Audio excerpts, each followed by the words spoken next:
Ang bagong sistema ay isang advokasya na ang layunin ay maging patas ang pamahalaan para sa mamamayan.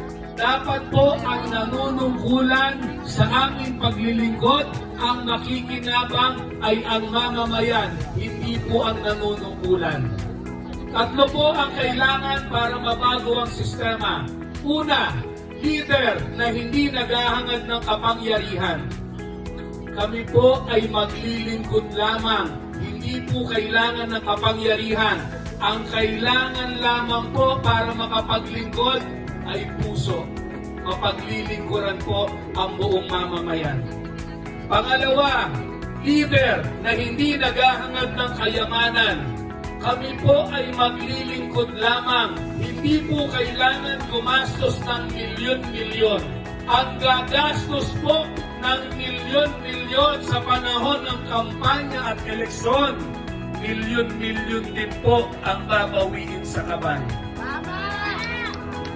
Pangatlo, leader na hindi naghahangad ng kasikatan. Maglilingkod lamang po si Andres Santos, hindi po kailangang magpasikat. Hindi po naglagay si Andres Santos ng kahit isang litrato sa kalsada.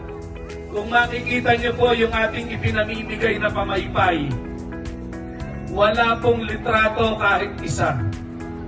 Kung gusto ko pong sikat ako, kung gusto ko pong pogi ako, dapat po sa GMA ang punta.